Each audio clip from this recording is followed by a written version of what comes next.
because I need to log in a different way. So bear with me just another moment here. Schedule. I popped off the Wi-Fi. That's what happened. So let's start this one again. Start meeting. Let's see if we can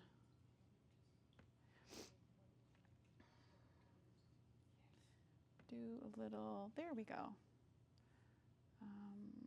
We'll record, but let's share the screen first. That's good technology. It's keeping me young and keeping me young and that's right. Teaching me humility. You can always learn something new, right? True story. All right, so let's go here. And now, so I'm going to record this so that I can learn how to make this a little better. And also maybe reach other people who couldn't be here today. So let's see if I can't close that up. Good. And we'll move me out of the way over here, perhaps. And let's present, shall we? So, thank you for coming, everybody. You're all here because you care about your health and wellness, I assume, or you had nothing better to do on this very humid day. I will tell you this talk is not about me, but I am told that I need to share a little bit about me so that people know where I'm coming from. So I've been a nurse practitioner for almost 14 years in primary care settings. I have watched personally and many of my patients struggle with metabolic wellness, and we'll talk more about that today. It is a contributing factor to many of our chronic diseases that are indeed preventable. So we'll talk a little bit more about that. And also to bring about the input or the permission, if we can say, to give yourself permission to remember that you have an inner wisdom. And a lot of times when we go to a physician's office or provider's office, you go and they tell you take this med or do this thing. Has anybody ever tried to lose weight or work on your wellness in general? I mean, who hasn't, right? You've got a wedding or something to go to.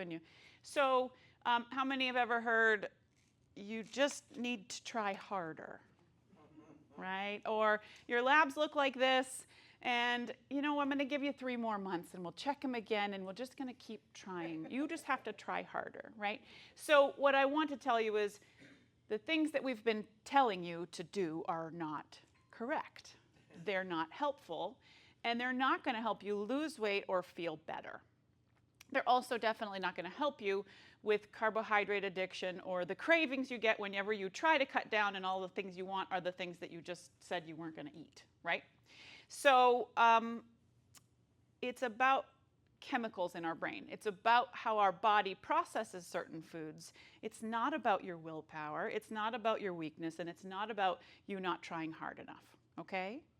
So that is a personal thing for me as well. I have struggled since I can remember with weight and food obsession, carbohydrate addiction, those cravings that you're like, I'm going to try this, and then you just go off the wagon.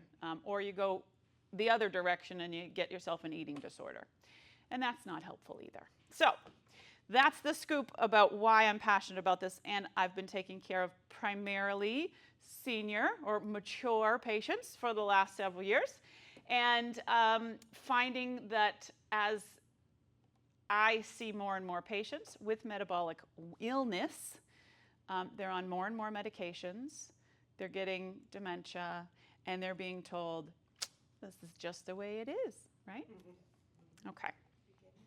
So you're getting old, yes. So, first, my little spoof here. I am punny. I think I'm punny. I might not be. The road less traveled, anybody? What is that from? Robert Frost, thank you.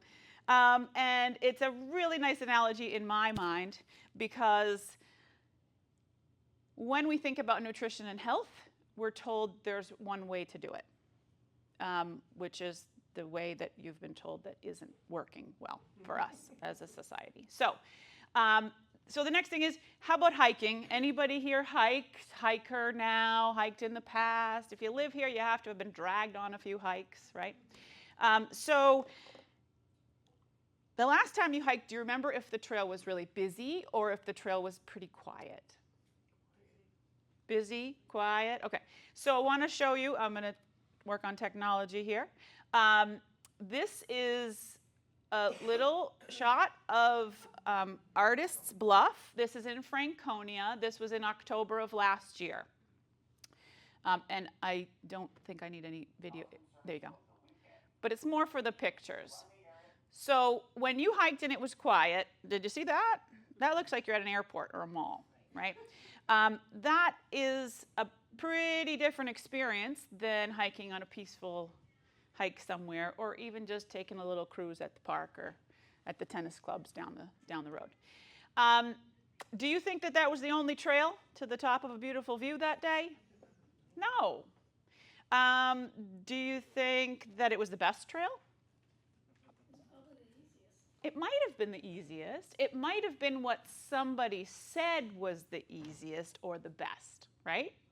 Somebody told all these people to go to that place and hike and look at the foliage, right? All right, so let's get back here. And we'll go back here. I think I'm working on my technology. Here we go. All right. So that being said, I want you to think about that being a lot like nutrition as we age, right? We're all headed in one direction, which is heaven, or getting more mature until then, right? So a lot of times we've been told, or we feel like we're on the one trail or the one road, and that is the road you must take, right? Perhaps. And so what I want you to think about is that there actually could be other trails. There could be a road less traveled when it comes to nutrition and your health as you get older, okay? So each of those roads could offer a totally different experience. That really busy trail or a beautiful trail where you see a deer and it's lovely and peaceful. And the same thing applies. You might have an experience with nutrition where you are achy and you need vitamin ibuprofen every morning, right? Yeah. And you have to buy a little bit more elastic waist pants and that sort of thing, because that's just the way it is, especially if we're women, because that's how it's going to be, right? Well, or there's an option where you wake up and you don't have as much inflammation and you're not as achy, and maybe you have a little bit more focus, and maybe you are not needing to buy those pants unless you really like them, okay? So that's a good option. So why does this matter after age 65? We all know that we're experiencing many things that we feel, like I just said, are part of getting older, right? That we've been told this is the way it is. Low energy, aches and pains. Maybe you have some medical character on your chart at the doctor's office, right? Hypertension, high cholesterol, prediabetes, diabetes, okay? Maybe some people you know have cognitive deficit, have dementia. They call dementia type 3 diabetes now. Yes, and we'll talk about that. So here's a couple of statistics. Did you know that 1 in 2, and you can read this, but there are some studies telling us if I read it to you and you read it together, we might retain it a little bit longer. So 1 in 2, about 50% of US adults have insulin resistance. Does anybody know what insulin resistance is? And this is not a test, but have you heard of it before? Yeah, okay. Think of insulin resistance like pre-diabetes. So before your doc or your provider says, hey, you're going to have to try harder, it's way before that, and it can happen for decades. And then you get the pre-diabetes and then diabetes, okay? So where are we headed? I'm trying to try to stick to my script a little bit, so bear with me, because I can talk a really long time, and my talk goes way over when I don't stick to this. So when we have these facts facing us, and then this bottom one is really important to me, and that's kind of the basis of this talk. 5 in 6 or there's an average is 88 to 93 or 94% of adults in the United States are considered metabolically unwell. And we're going to talk about that as we go through. So that's just, I'm going to say 90% because varying surveys tell us different things. But 90%. Now, what do you think an adult is here? Any guesses? Over 21. That's a good guess. 18 to 21 and over.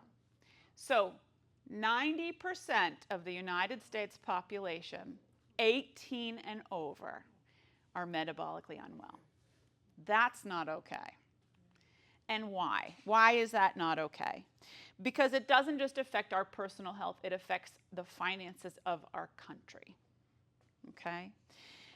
So 75% of the United States healthcare spending goes to treating preventable chronic disease.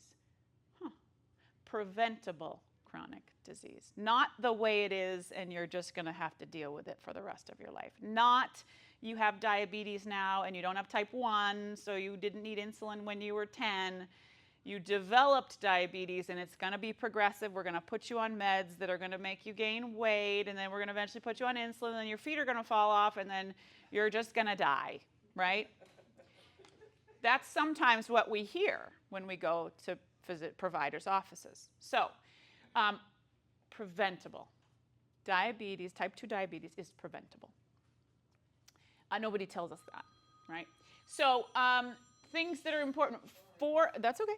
$412, so almost $413 were spent, $1 billion, there we go, were spent on diabetes alone. And that was in 2022. And, yeah, okay. And I get squirreled. So heart disease, $422 billion. Alzheimer's disease, $345 billion. Does anybody have family that they know that have either cognitive deficit or some dementia? Yeah. It's very sad, isn't it, to see? Does anybody fear that that is in my family, so it might be headed my way? Does anybody think it's on both sides of my family? It is destined to happen, and maybe I just won't realize and it'll be fine. Right? So what we're learning, that Alzheimer's disease and dementia are now considered type 3 diabetes. We're learning there's a much bigger link to heavily processed carbohydrates and a high carbohydrate diet as a contributing factor to your brain's health as you age. All right, so before we can understand what could be a different path, we need to understand some basics about nutrition. So these are called macronutrients. These are the big pieces of the foods that we eat, okay? They're made up of 3 basic ones. We're not going to go into vitamins and minerals and all that today because this is the important part, okay? Carbohydrates, proteins, and fats. Everybody's heard of these, I would assume. Yes? Okay. What's carbohydrate? Somebody shout out an example. Bread. Fruit. Potatoes. Okay. How about a protein? What's a protein? Meat. Chicken. What was? Beans. Yep. Cheese. Exactly. And fats. Butter. I love butter. Butter, lard, nuts. Meats have fat in them, right? So notice that both proteins and fats say essential because medical and scientific people like to come up with fancy names to make themselves feel better. So protein is considered essential amino acids and fats are considered essential fatty acids. So carbohydrate doesn't have an essential on it. So what makes a food or a nutrient essential? An essential nutrient is something that we need in order to survive. Our bodies need them, and we cannot produce it in enough quantity on our own to meet our needs. Okay? So we need it in order to survive, and we can't produce enough to meet our needs. But carbohydrates are not essential. That's fruits and vegetables. So the thing that I will tell you is you do not need to ingest carbohydrates to live. Well, why is that? We need glucose, we need carbohydrates to survive. Yes, but your body makes them out of essential protein and essential fat inside your body, in your liver. And our fancy term is gluconeogenesis because we like sounding smart. I don't know how to spell that. So that hopefully is the beginning of your food for thought today of going, wait, she's kind of, I don't believe this. This is not right. But just keep an open mind, right?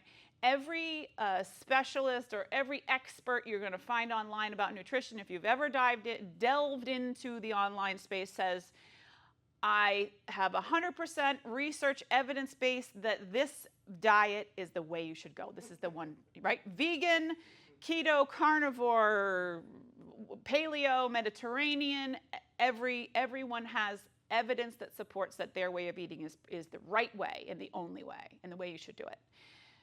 I would beg you to go, what if I just tried eating in a way that made me feel most well? That made me reflect on that inner wisdom that I know that I have that we forget when we go see people or hear things on TV or whatnot that say, you're just wrong. Don't do what you're doing. Do what we say, right? Okay. So this is a little cloudy. Your vision is not going. I noticed this when I blew it up. It looks clear on a smaller screen. So this is a graph of what happens to our bodies when we eat those 3 macronutrients. So carbohydrates, which we just talked about, were breads, potatoes, fruits, etc.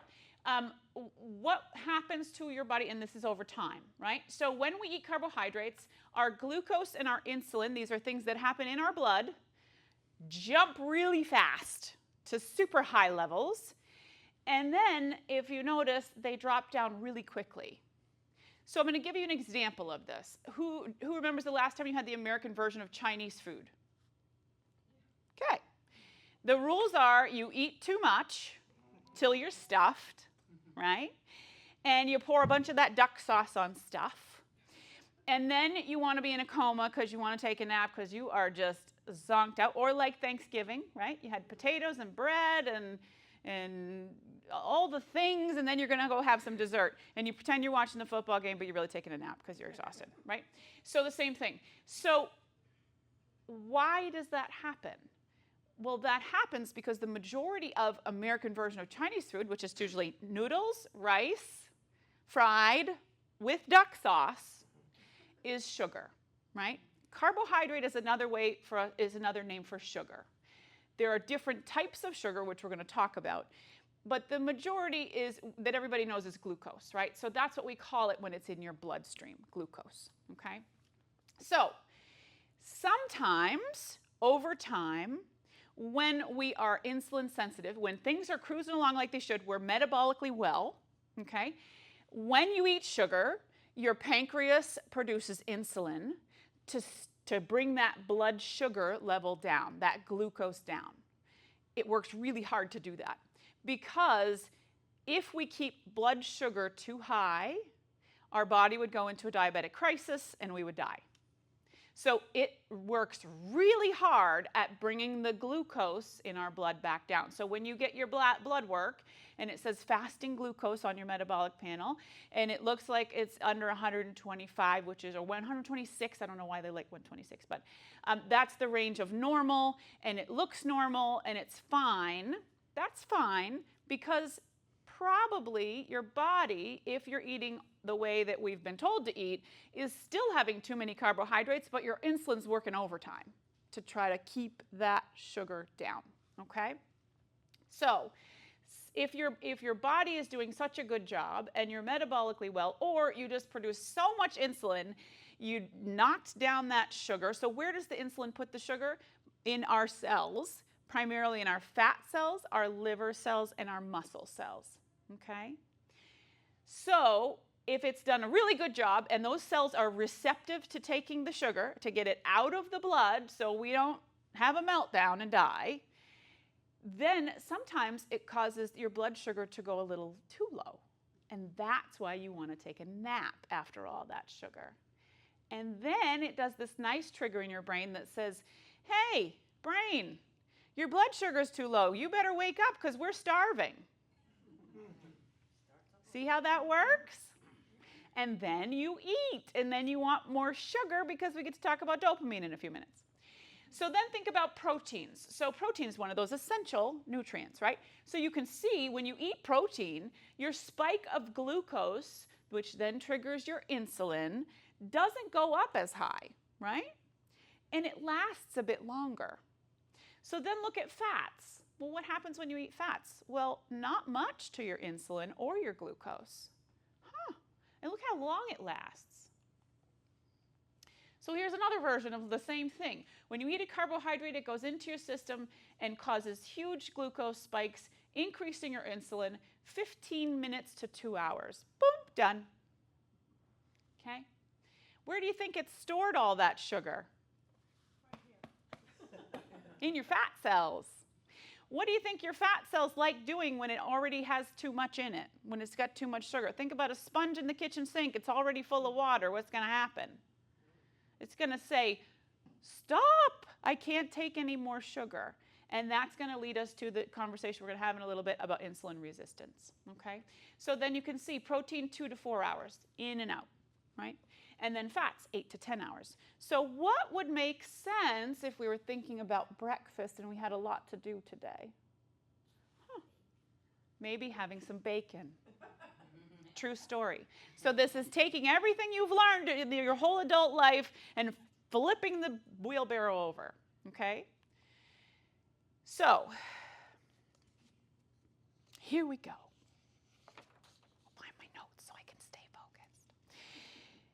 American Heart Association recommendations are based on people who are metabolically well. But remember, we just talked about metabolic wellness is how many % of people? Well, maybe 12.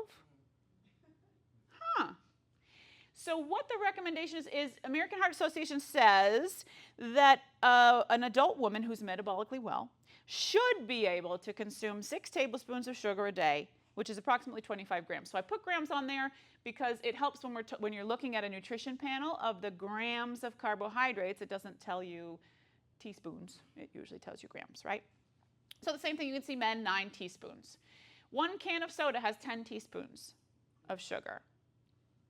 The average, you can see here, average consumer of soda, 59% of those who consume soda consume 2 a day. So there's 20 teaspoons or 78 grams of sugar, okay? So we might say, well, that's great, Vanessa, but I'm here because I care about nutrition. I know soda's bad and I don't drink soda. Okay, so let's talk about this. You wake up in the morning and you have 1 cup of heart-healthy Honey Nut Cheerios. And you have 1 cup of either skim milk or 1% milk because you better not eat fat, God forbid, right? And then you have an 8-ounce glass of juice because that's fruit and your body needs that, right? You've just consumed 67 grams of sugar in probably 25 minutes, okay? And if you're a woman and if you're the 10 to 12% who's metabolically well, you've exceeded your daily recommended allowance by 11 times for breakfast, okay? So things to remember, and we'll dive in a little bit to different types of sugar. So glucose is our primary fuel source in our bodies, right?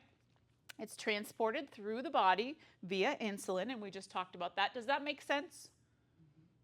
The glucose needs insulin as the delivery system to bring the glucose to the cells that need it, okay?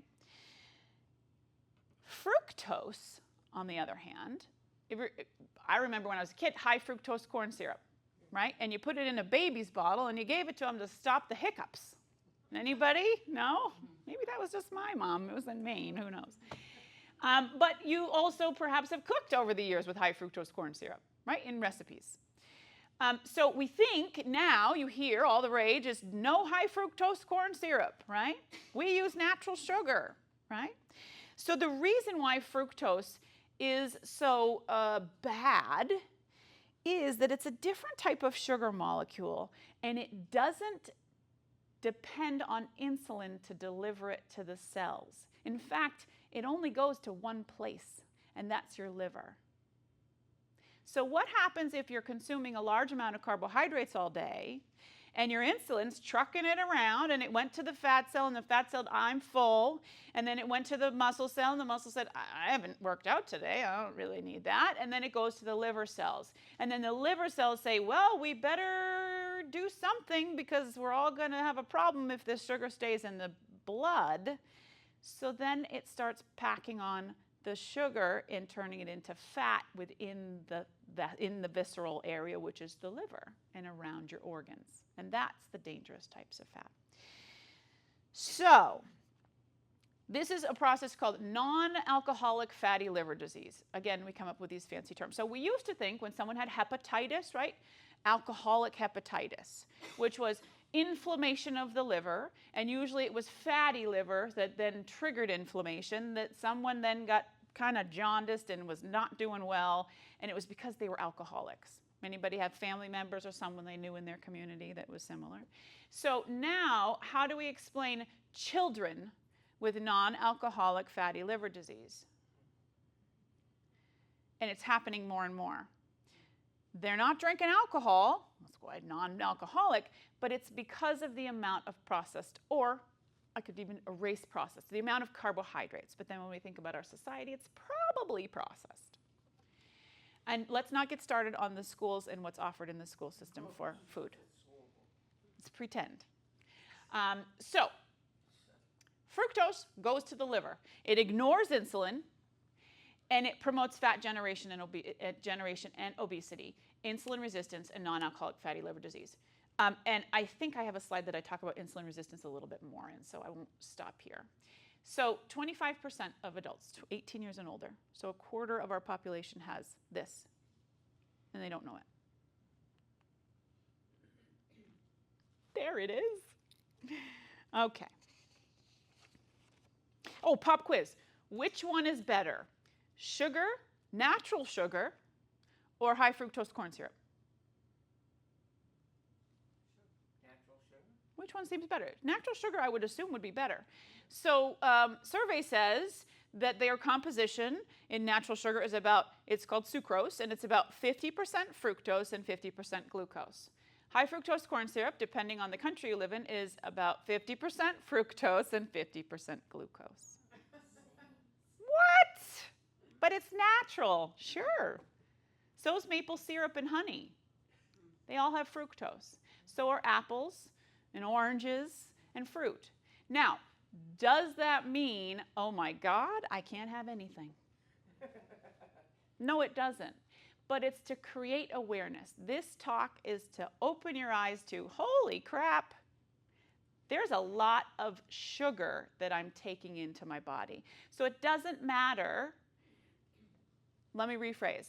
The more natural forms of sugar probably have other micronutrients, minerals, vitamins, the colorful fruits and vegetables that are good for you, better for you than a Snickers bar. But it all goes to the same place and does the same thing inside your blood and in your body. So that's the awareness. It doesn't mean don't have these things. It just means, hey, there's a lot of sugar going in, okay? So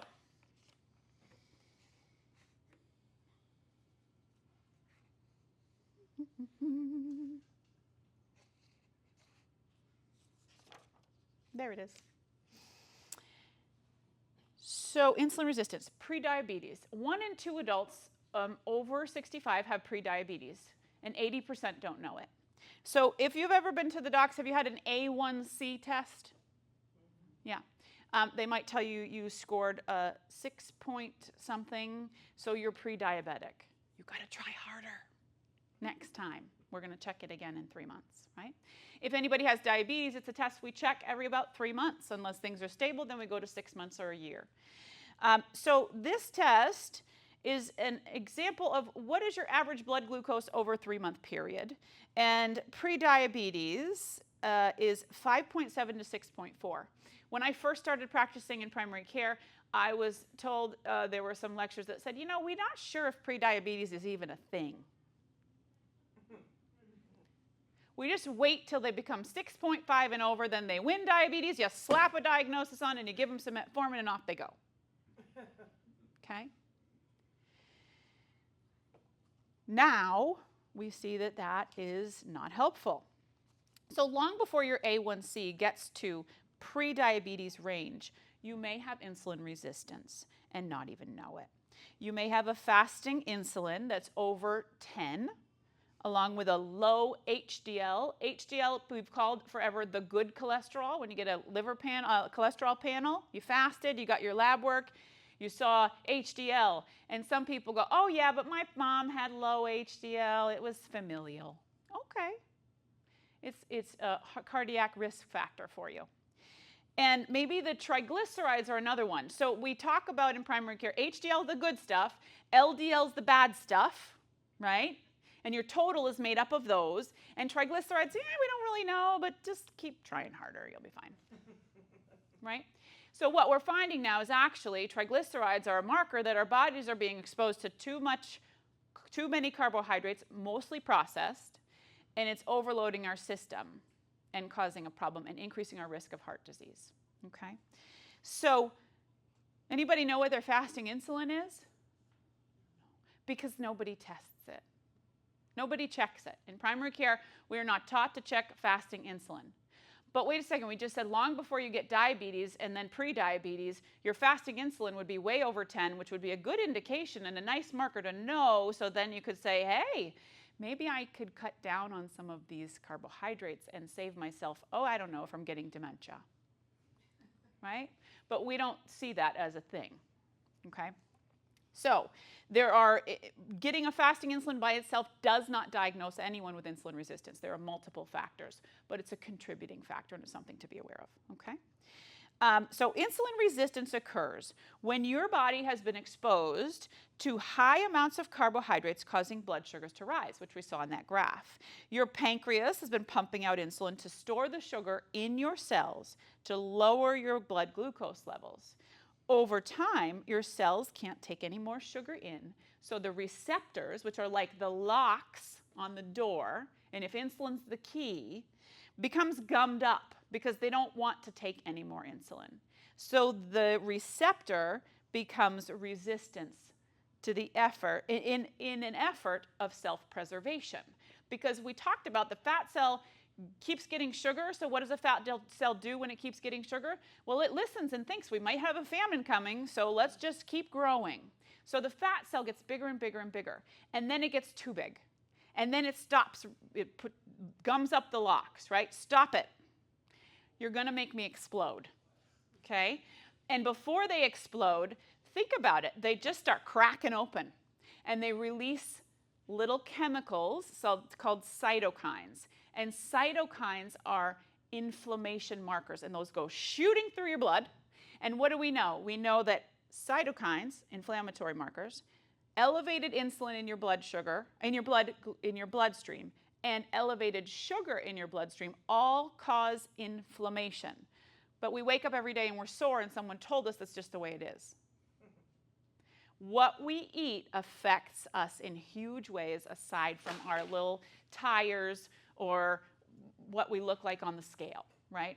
So it's something to keep in mind that we can be aware of long before it happens, before we get a diagnosis that someone then says, you didn't try hard enough, right? Okay. And did you know that once you gain the diagnosis of diabetes, you have tripled your risk of heart disease, heart attack, and stroke? Tripled, just with the diagnosis of diabetes, okay? So let's move here. Enter the enemy, the standard American diet. So in keeping with this alignment of the road less traveled, right? What's important is Artist's Bluff Trail is like the standard American diet, okay? And this is backed or supported by the food guide pyramid. How many people have been following the food guide pyramid or have known about the food guide pyramid for the last 40 years? Yeah, it's what you're supposed to do, right? Where are fats? Well, you can't see them, but they're way up at the top. Look at all that bread and grain and pasta. They're not even putting fruits and veggies down in that. They've told us that we should have the majority of our food in processed carbohydrates, but we just learned things about that and how it affects our bodies. So the food guide pyramid was supported by a man named Ancel Keys. Anybody ever hear of that name? Okay. He did some studies that he called the 7-country study from 1958 to 1970 something. And it was in efforts because Eisenhower had a heart attack and they were out to find the enemy. Okay? So they could fight heart disease. And he took 7 countries, and this was an associational study. So think about this today. If we said, I think because you have blue cars, you are going to get diabetes, well, maybe there is an association with people who in Guilford who have diabetes and blue cars. But it doesn't mean it caused it. Okay? There might be some other things going on, like smoking status and the amounts of sugar they have and their activity level and those sort of things. So we're not going to throw Ancel Keys under the bus because he did support or push towards taking the fat out of our diet, which is not good, and based on associational studies, which have never been trying. We tried to prove that taking the fat out of the diet in trials where we've actually tested and set people up. I lost it. I lost my word. Supported trials. I lost it. Anyway, evidence-based trials where we're actually doing randomized controlled trials. There we go. Controlled trials. Thank you. Thank you, everybody.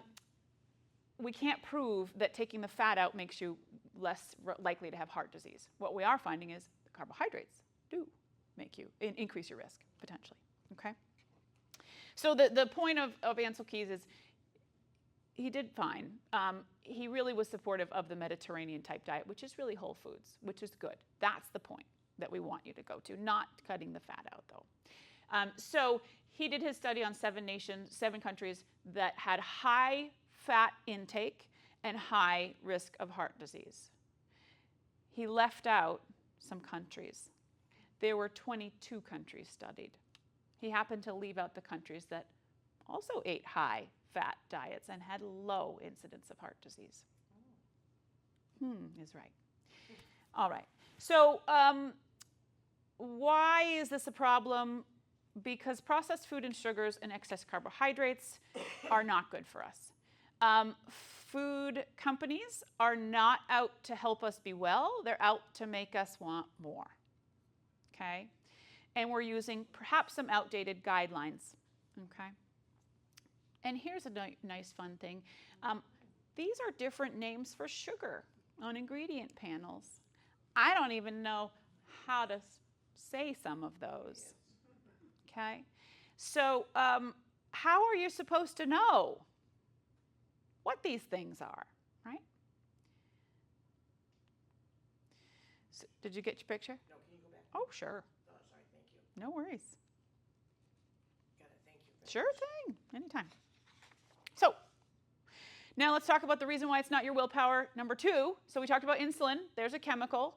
You have no control when you eat the sugar and the carbohydrates. What happens to your blood sugar? Look at that graph, right? It's not your willpower, it's your body. Your body's doing exactly what it's supposed to do when you eat carbohydrates, right? So think about dopamine. So dopamine, has anybody heard of dopamine? I hope so, yes? So it's your feel-good messenger, right? Dopamine is your reward chemical in your brain. It drives us, we suspect that it was originally designed to drive us to seek pleasure and motivate us to continue to perform activities that preserve our species and our existence. So they preserve your body and they preserve our species. So think about 2 things I can think of: sex and food. Dopamine, we think, was originally designed to motivate our brain to get moving, to do those 2 things so we wouldn't die as a species and so that you could live, right? If you hung out in your cave all day and you didn't eat, you're going to die. You might have to work hard to go get motivated and go fish in the stream or hike to the place where there's berries at certain times a year or hunt. It's a lot of effort for a little reward. but that's what dopamine was originally for. But I like to think of dopamine. Who has had a dog that loves a tennis ball or a frisbee or something, or you've seen one? They'll just run themselves ragged, right? And they just want the tennis ball. They want you to throw it again, right? That's a good example of how dopamine, they're running on dopamine. Dopamine is rewarding them somehow to make them want to go run on a hot day and keep chasing the thing, right? So, dopamine is essential for our bodies to survive. It's a good thing. The problem happens when food scientists hired by food marketers and big companies that produce our processed foods change our natural food sources and put chemicals in them to enhance the bliss point of dopamine. So we don't need it to survive. We want it because they've chemically engineered and altered our real food, so we want more. And that's typically a perfect combination of carbohydrates, fats, and salt. Those are usually the three, right? So how do we fix this? Well, the first thing to remember is, remember we talked about insulin resistance? Dopamine resistance does the same thing. So insulin, or think about our bodies in general. We have really good machines. They try to keep balance, right? That's our body trying to keep balance. So when we get too much dopamine, would it be a problem? Well, it is, because our body wants to keep balance. Think about a child having seizures. The more we expose those brain cells and nerve cells to the activity that really triggers them, eventually those nerve cells are going to die. And that actually happens with people who use too much dopamine. Think about heroin addicts. Think about alcoholics. Think about people who smoke, chain smoke. It's not fun anymore. They just have to do it, right? So we can retrain our dopamine brains, okay, if we've become dopamine resistant, meaning we've been exposed to too much. So if you're a smoker, or you drink alcohol, or you're drinking too many carbohydrates, or eating too many carbohydrates, or you're a social media person, you're addicted to checking the news 27 times a day. You get the little beep on your smartphone that says, ooh, something happened in the world that I'm supposed to worry about now. Let me read it, right? That is dopamine, okay? So you can reverse that by prioritizing natural dopamine producers. Give me some examples of good dopamine release. What is a good example of something that produces dopamine in good ways, that preserve our bodies or do good things for us? Some people just did it before this lecture. Some people were doing some exercise, right? Okay? Sunshine, exercise, spending time with the people you love, positive touch. If anybody has a pet and you like to pet the pet, that's dopamine, okay? Other little things can do it. Who likes cleaning off their desk? You organized your desk. You don't like doing it. I should rephrase. I don't like doing that. Who likes when they've cleaned out the fridge? Cleaned it all. You look, oh, it looks nice, right? It's not a heroin hit, and it's not a giant bowl of chocolate ice cream, but it does make your brain feel pretty good. And if you can get off of those giant hits, the little things will make you feel really good. And mine is when I do the dishes, I clean my kitchen sink, because when I look right here, it looks nice.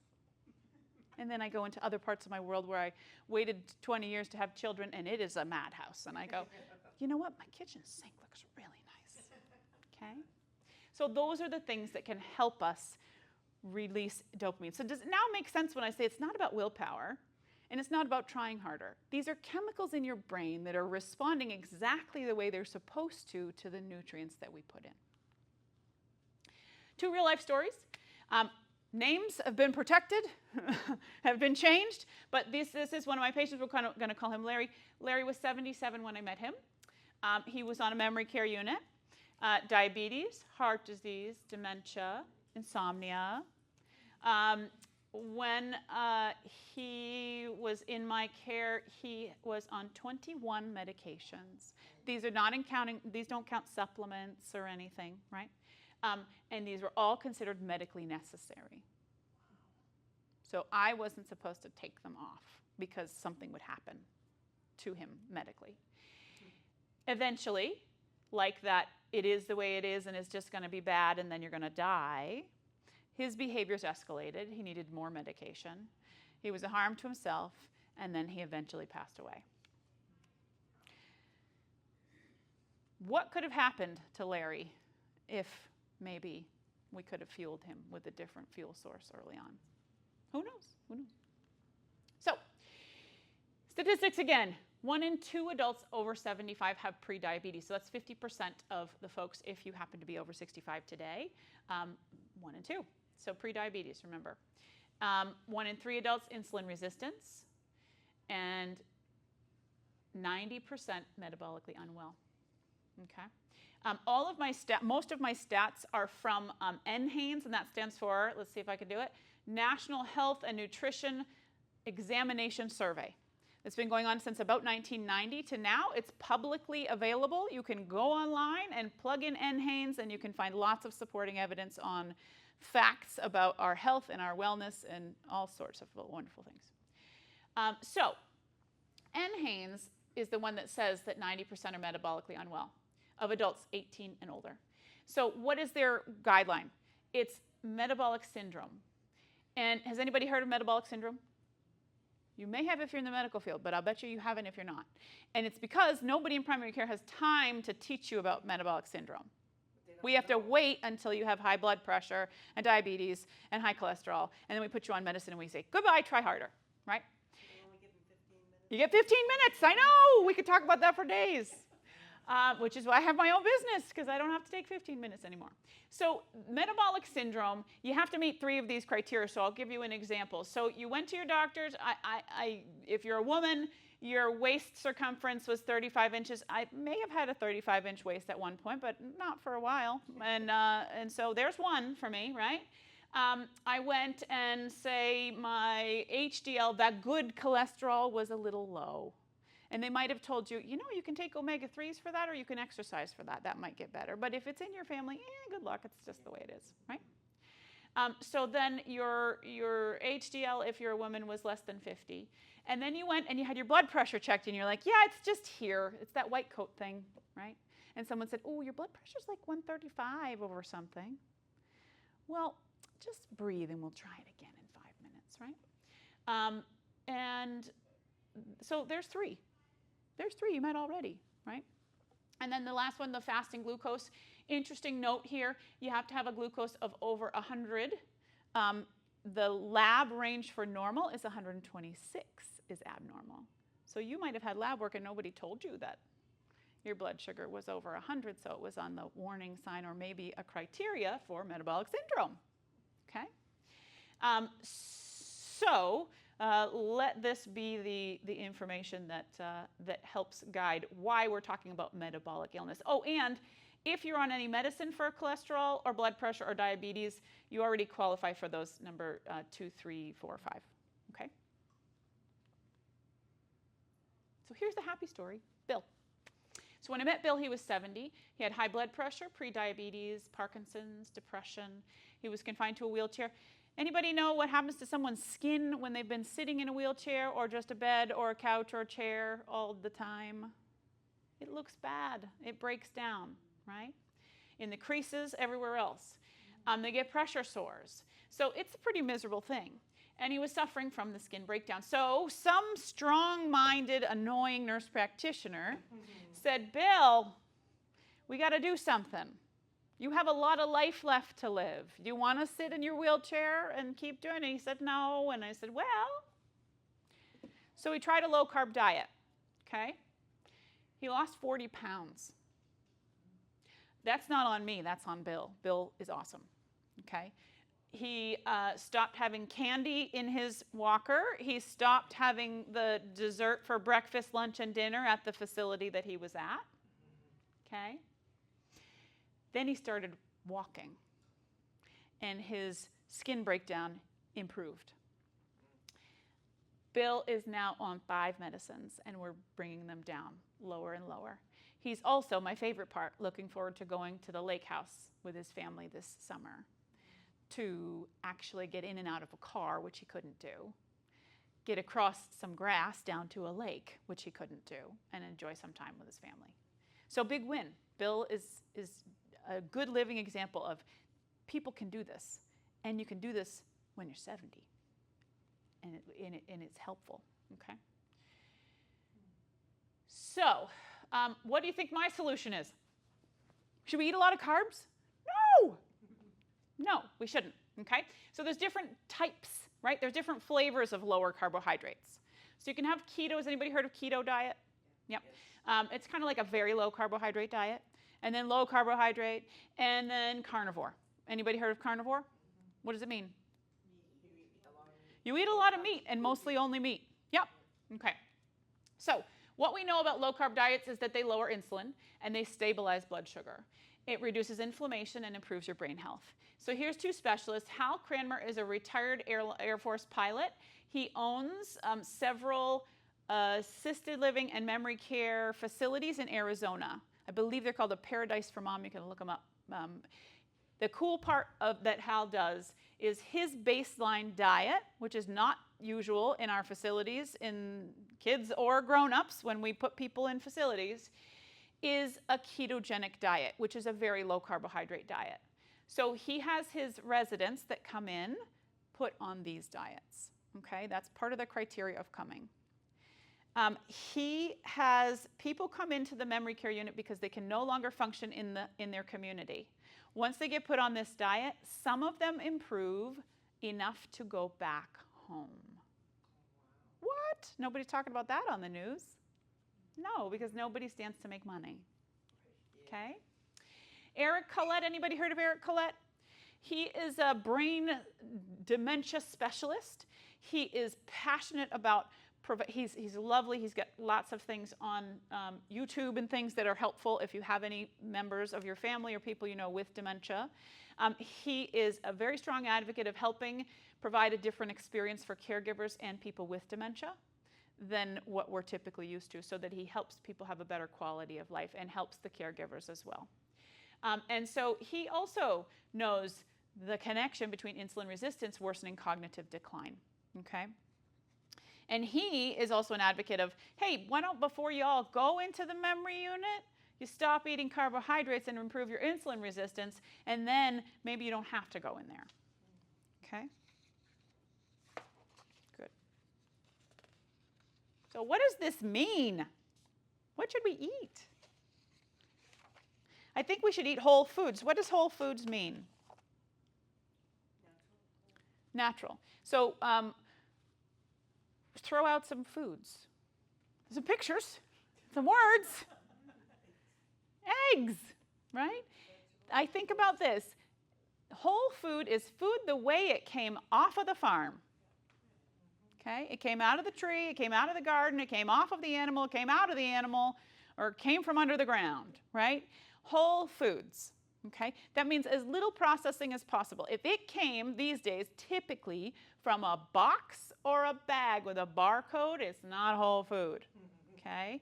Unless it's apples, because they bag up apples now, right?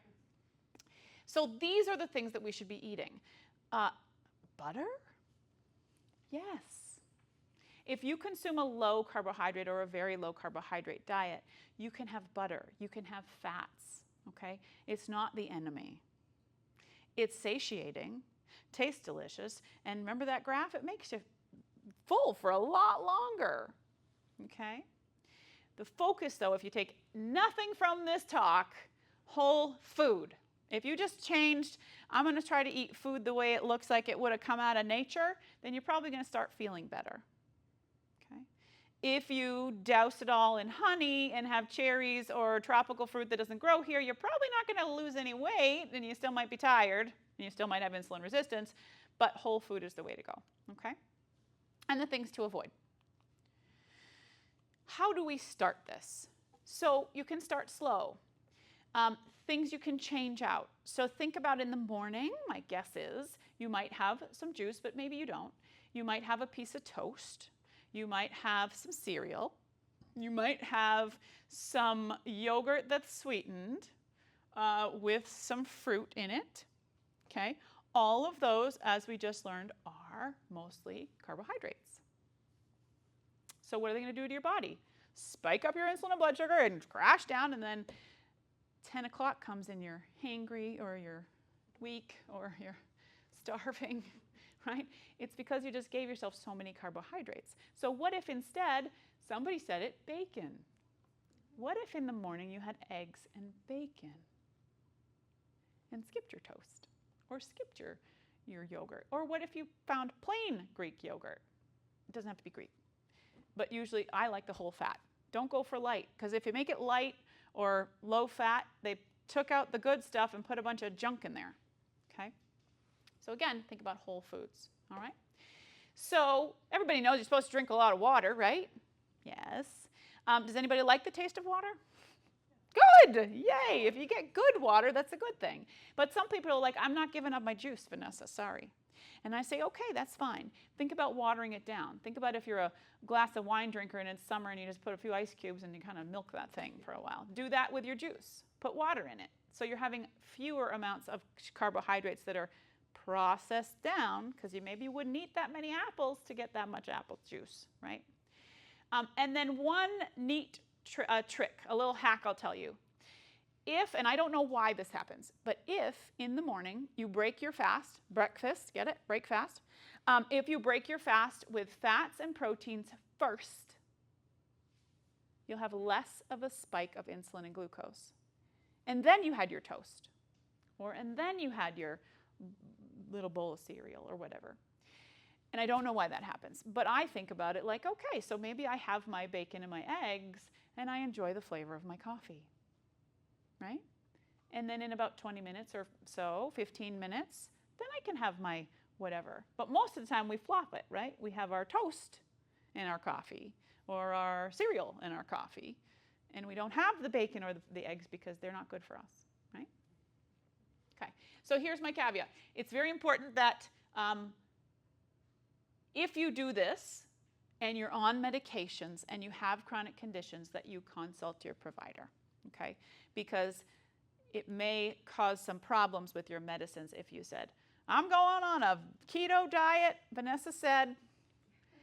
You might need some medicines adjusted. You're going to feel awesome, but not at first if you're on medicines that are messing with your insulin and your blood sugar and your heart, okay?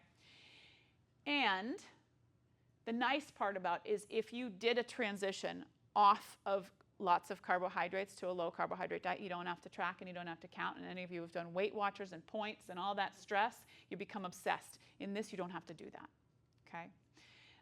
And the very last part. Everybody is sue everybody else for everybody else. All right, this is an alternate trail. This is not an additional trail to your health. Do not add high fats to a high carbohydrate diet, please. That will increase your risk of heart attack and stroke. I'm telling you about an alternate option, okay? Maggie White. She's a real human. She's 82. She was 82 in these pictures. I did this talk and someone said, well, she's had a lot of work done. And I went, wow, I didn't even think of that. Maybe she has. But I don't think so, because she's in Alberta, Canada on a beef farm. She works 14-hour days still. I wouldn't want to spend 14-hour days on a beef farm in my golden years, but she is thriving. And she's had a carnivore diet. Meat, primarily meat, for 65 years. She looks like she's going to have a heart attack, doesn't she? She looks really unwell. So some low-carb myths. Low-carb diets aren't sustainable. Well, we just talked about higher fats are really, really good. And when you eat this way, with higher natural fats and lower carbs, you're not as hungry, so you actually don't eat as much. And it is sustainable because you stop having dopamine spikes, and you stop having insulin spikes, and your body feels good when you eat proteins and fats.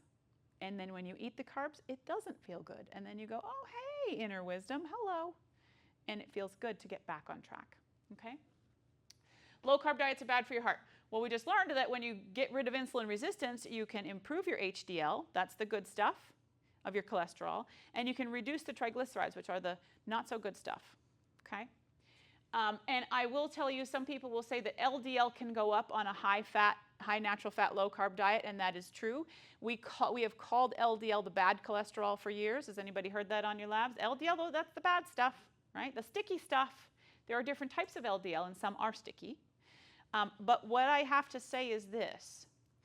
How can we call LDL the bad cholesterol if every single cell membrane in our body is made up of LDL cholesterol?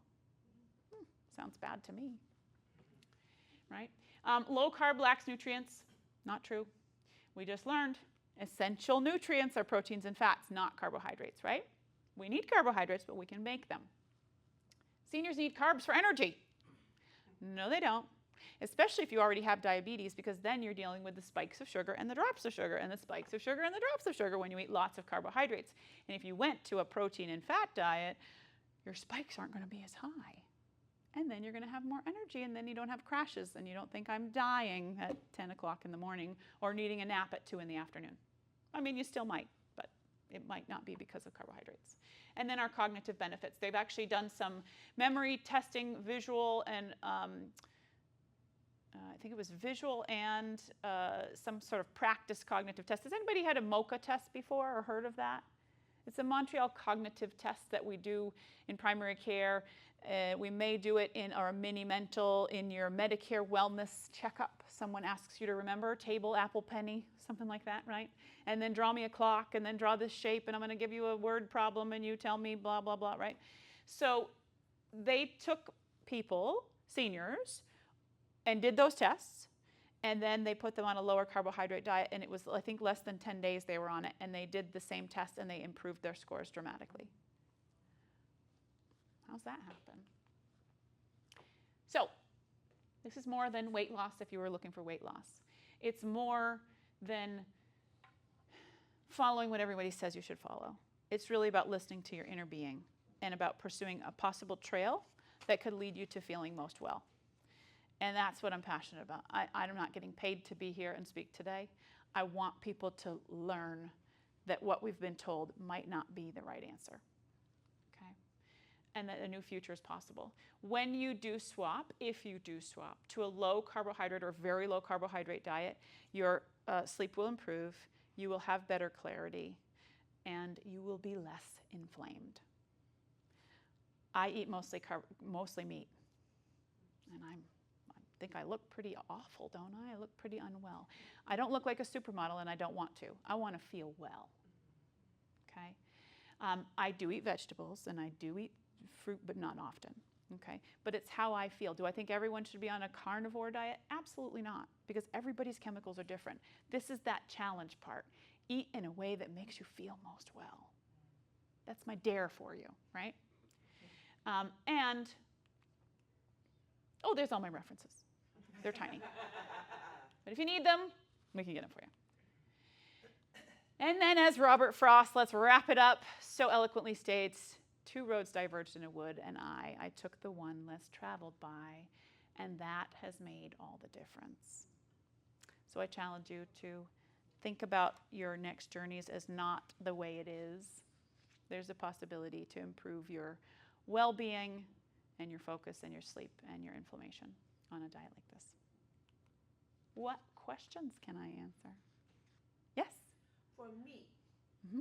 the meat you buy in the store, isn't that somewhat processed too? Because Yes. there's like chemicals in the cows. And If you take an all this apple and you stuff. cut it up, it's processed. You've processed a food. So yes, everything's got to be processed to a degree, but what we're looking for is the least amount of processing. When you cook meat, you're processing it. Well, I'm not telling everybody to go eat raw hamburger because we're all going to get sick, right? So you do need to process it to some degree. But does it mean that the processing has to include an ingredient panel that has 27 weird chemicals that we can't pronounce? No. So yes, that's a good question. Some people I know have done primarily meat or very low carbohydrate diets with, bologna and hot dogs. Do I think that's a good way to go? No, not really. That's an awful lot of chemicals, right? Could you do it with beef? Could you do it with eggs? Yeah, absolutely. Could you do it with asparagus and broccoli and vegetables from your garden that you're growing? Yeah, absolutely. And the nice part that I hear sometimes is, well, it's really expensive. If you're going to go low carb, it's really expensive. And people say, well, shop the outside of the grocery store except for the bakery. Walk by the bakery. And it really isn't, because if you can get to a low carbohydrate diet, and I'm going to guess a lot of you only eat once or twice a day anyhow, right? Because you don't eat that much. You're going to eat less because you're full for longer. And there's the parts. Listen to your body. Don't eat because it says it's breakfast time. The only person that said get up in the morning and start your day with breakfast is the Kellogg's people who want you to buy their cereal. There's no evidence that says starting breakfast in the morning boosts your metabolism. No. It's a marketing ploy. Okay? So the other hand, yeah, go ahead. I've actually felt less hungry if I eat breakfast, don't eat until like 11 o'clock. Yes. Yeah. Perfect. So that's the thing, is give yourself permission to listen to your body. If you're someone that like your eyelash twitches and you got a first thing you gotta do is pee and you want to eat because you're hangry, then do it. But if you say, you know, I'm supposed to eat breakfast, someone said I should eat breakfast and I just never have, and I don't really like breakfast, I don't want breakfast until 10 or 11, fine, good, do that. Eat when you're hungry, don't eat when the clock says so. The other tip is, if you wanted to think about something very simple, say, okay, if I'm not on lots of medicines and I want to try to change my world, like Vanessa says, and I want to do it, no GPS.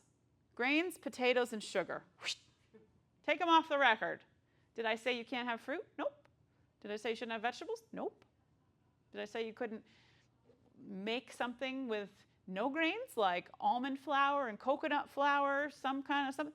Nope. You can have all that stuff, right? But if you took the GPS, grains, potatoes, sugar, and you threw them out the window, your insulin's going to be happier, your body's going to be happier, your waistline will be happier, and you'll have a little bit more energy and you won't be so hungry.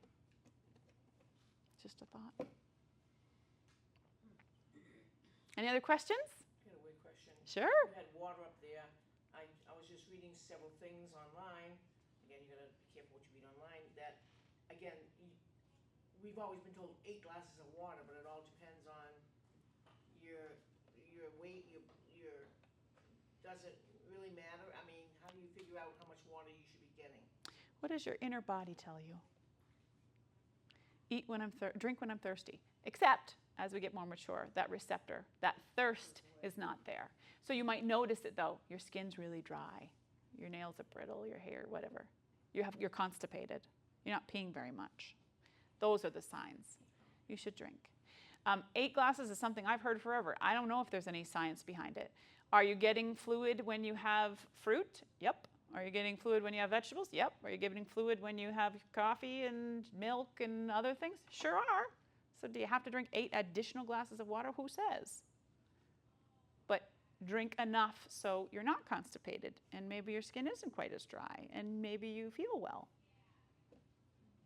You're peeing a good amount, and it's clearish. Good questions. So did anybody feel like they are leaving with something? Mm-hmm. Yes.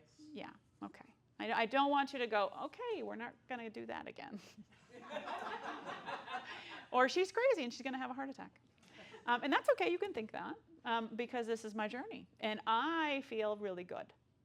And I have patients that feel really good.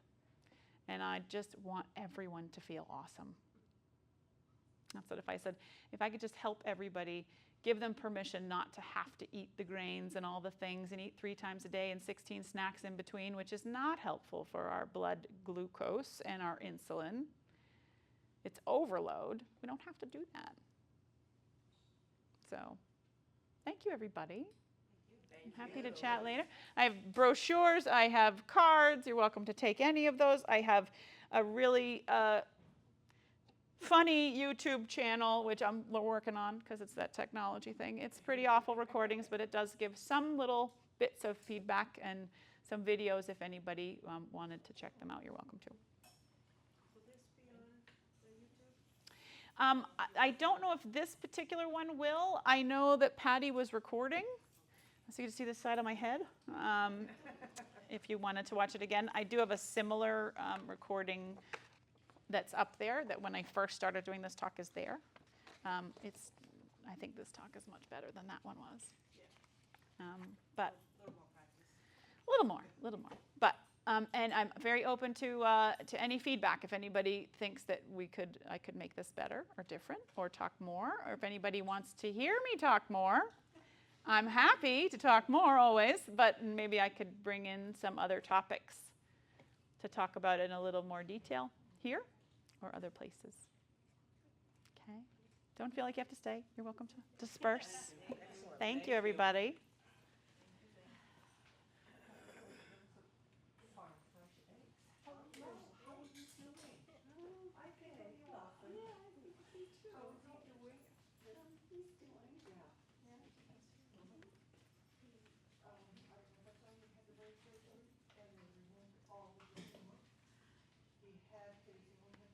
Recording stopped. Bad things from that, and I think it was just, we had his fourth annual family therapy last week. So how's your business going, your practice? It's going okay. I would like to turn this off though. Yeah. Let's see if we can. I don't really know. Oh, here we go. Stop.